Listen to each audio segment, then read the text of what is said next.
Le parapluie rouge raconté par Tanya Gray.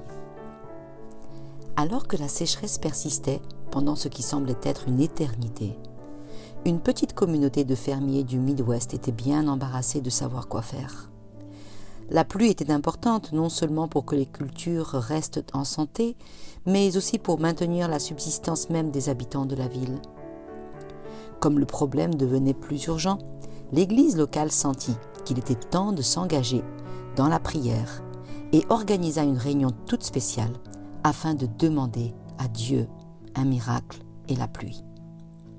Dans ce qui semblait être un vague souvenir d'un vieux rituel américain, les gens commencèrent à se rassembler. Le pasteur ne tarda pas à arriver et regarda sa congrégation qui continuait d'entrer dans l'église.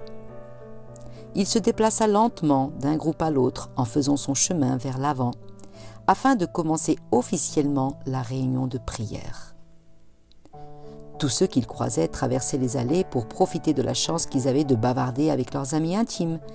Lorsque le pasteur rejoignit enfin sa place en avant de son troupeau, ses pensées portaient sur l'importance de calmer la foule afin de pouvoir commencer la réunion.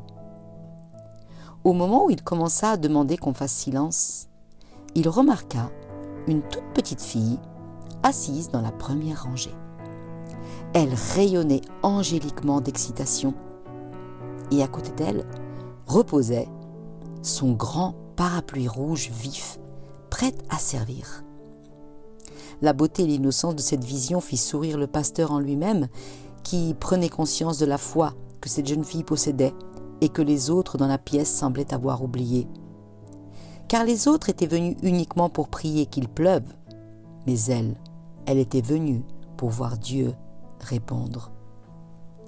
Or, la foi est une ferme assurance des choses qu'on espère, une démonstration de celles qu'on ne voit pas.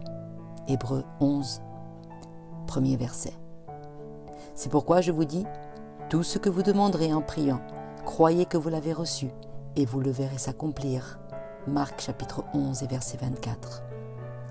Et toi, apportes-tu ton parapluie avec toi lorsque tu t'approches du trône de Dieu par la prière ?